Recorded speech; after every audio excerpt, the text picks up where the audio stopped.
Uniform logo change হবে, যত তাড়াতাড়ি সম্ভব চেঞ্জ। কারণ অনেকে মন খারাপ এই পোশাক নিয়ে আমরা আর বেরোতে চাই না।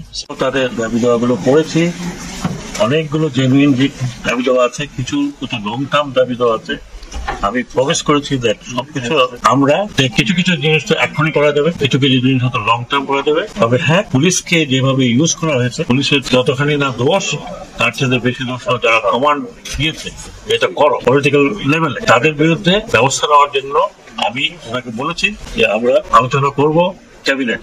এবং পুলিশ যারা এতদিন মাঠে নামেনি আমার কাছে প্রমিস করেছে ওনারা এখন থেকে থানায় থাকবেন। তবে আমি আপনাদের মাধ্যমে বলছি যে যারা যারা নাগরিক আছে, এই পুলিশ না থাকলে তারা নাগরিকরা পুলিশের গায়ে হাত দেবেন না। যদি আপনার কমপ্লেন থাকে ওনাদের কাছে বলবেন, আমরা কোনো অন্যায়কারীকে আমরা ছাড় দেবো না।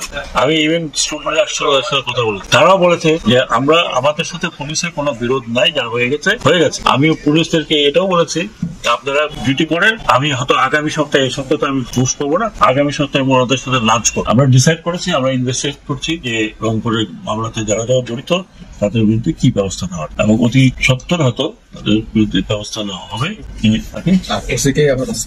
ওসিকে সাসপেন্ড করেছেন ওনারা অলরেডি, যিনি ওই যে এফআইআর লিখলেন, তারপর 12 বছর ছেলেকে দিলেন, ওনাকে অলরেডি সাসপেন্ড করা। বাকিদের ব্যাপারে একটু ইনভেস্টিগেশন হচ্ছে, আপনারা 2 একদিনের মধ্যে ওটা জানতে পারবেন তাদের বিরুদ্ধে কি দোষ কি আছে। তাদেরও হাইকমান্ড ছিল, এই চেয়ারে তো আরো হাইকমান্ড বসেছিল। উনি কি করছেন? উনি করছেন কি? উনাকে দোষ দেওয়ার আগে তো আমি তাকে দোষ দেবো। আমি যদি এখন ওনাকে বলি যে এটা করতে হবে, উনি না করলে ওনাকে আমি চাকরি থেকে স্যাক করে দেবো, সেই ভয় যদি থাকে তো কি করবে?